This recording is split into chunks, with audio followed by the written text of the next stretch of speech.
Alright, so we're just going to take a quick look here at a new knife I just got. It is a clone knife.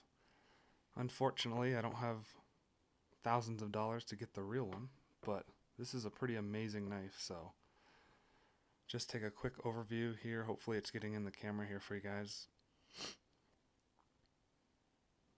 Now it's a really big knife. In the hand shot here, it's massive actually. But surprisingly, it feels pretty good in the hand for how big it is. It's centered pretty well. I mean, it's a big blade, so if it wasn't centered or even close to it, you'd be rubbing on each side, so that's definitely a good thing that they got that. And then the coolest part about this knife, it fires open. I mean, insane. For a blade that big to be that fast and smooth, I mean, it's outrageous. It's got an awesome choil here that's smoothed out and polished, which is a nice feature. The flipper is, if you can see that, jimped nicely. It does have a blue backspacer on the back, which I believe is titanium. But the one thing that they did mess up on this, if you look on the inside, you can see it's more of a purple than a blue. So I'm not sure why it didn't anodize all the way through, or if that's just oil in it. They do send these things oiled and ready to go. So the pocket clip is the custom pocket clip, so it doesn't have that insane profile that jabs you in the palm of your hand. All of the hardware is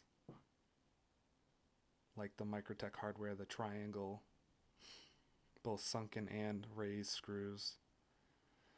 So that was one of the things I was worried about. I don't have that tool. That tool's like it's like 250 bucks, I think. So I was really hoping that it was going to come smooth and fast and awesome, and it did. So I don't have to tinker with it.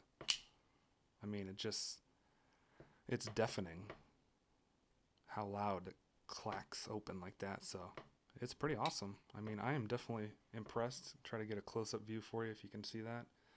The titanium is really nice, bead blasted, consistent.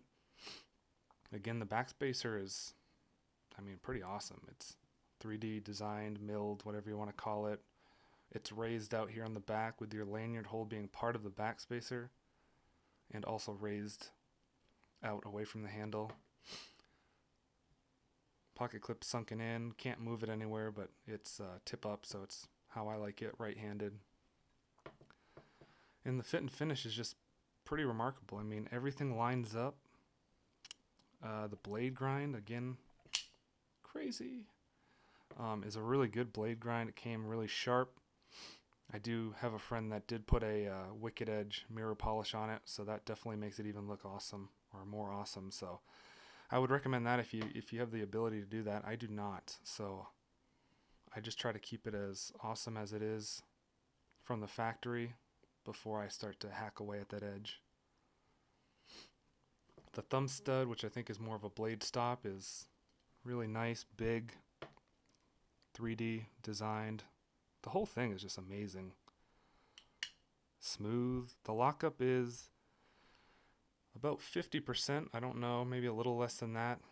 I don't know if it's the kind of the Sebenza boat where that's a good lockup or if that's laid or what, but it's not too difficult to disengage and it's smooth, so I don't see why that would be a problem. It's pretty steep too, so I don't think you would have too much problem with that wearing in or getting a sticky lock face. And it does have the steel insert, but you would need the tool to remove that and replace it. And I mean, I don't know where you'd find a replacement one of those if you ever wore out the steel insert, so just take it easy with the flipping addiction. And other than that though, I mean, it's just an amazing knife. It was really kind of overwhelming when I got it. I didn't expect something this nice and amazing. The steel is D2, I believe, so that's a great steel. I mean, for what I paid for this knife, it's